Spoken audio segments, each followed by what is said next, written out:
PM Modi ने गुरुवार को ब्राजील के राष्ट्रपति लूला दा सिल्वा से बात की और वैश्विक दक्षिण के साझा हितों को आगे बढ़ाने के लिए घनिष्ठ सहयोग को अत्यंत महत्वपूर्ण बताया। प्रधानमंत्री नरेंद्र मोदी ने बृहस्पतिवार को ब्राजील के राष्ट्रपति लुइस इनासियो लूला दा सिल्वा से बात की। पीएम मोदी ने कहा कि वैश्विक दक्षिण के साझा हितों को आगे बढ़ाने के लिए दोनों देशों में करीबी सहयोग बहुत जरूरी है। एक्स एक पोस्ट में प्रधानमंत्री ने कहा कि मैं जल्द ही ब्राजील के राष्ट्रपति के भारत में स्वागत करने का इंतजार कर रहा हूं। पीएम मोदी ने कहा, राष्ट्रपति लूला से बात करके खुशी हुई।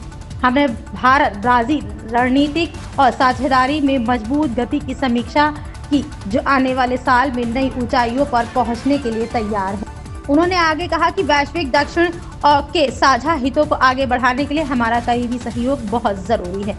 सरकारी बयान में कहा गया कि दोनों नेताओं ने भारत ब्राजील रणनीतिक साझेदारी को और मजबूत करने, आने वाले साल में इसे और ऊंचाइयों पर ले जाने की अपनी प्रतिबद्धता दोहराई।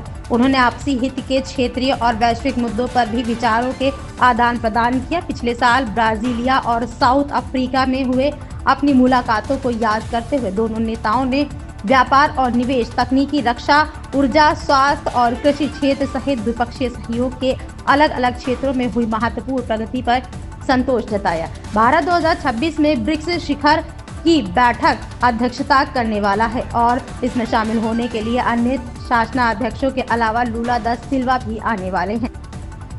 लूला ने पिछले अगस्त में पुष्टि की थी कि 2026 की शुरुआत में भारत का राष्ट्रीय दौरा होगा। उन्होंने कहा था कि ट्रंप द्वारा लगाए गए टैक्स से निपटने के लिए ब्रिक्स देशों के समूह के बीच बातचीत शुरू करेंगे। यह बात दोनों देश नेताओं के बीच ऐसे समय हो रही है जब राष्ट्रपति ट्रंप दावोस में बोर्ड ऑफ पीस की नींव रख रहे हैं। वहीं दूसरी अमेरिकी राष्ट्रपति डोनाल्ड ट्रंप की ओर से पेश किए गए बोर्ड ऑफ पीस के हस्ताक्षर समूह में भारत शामिल नहीं हुआ।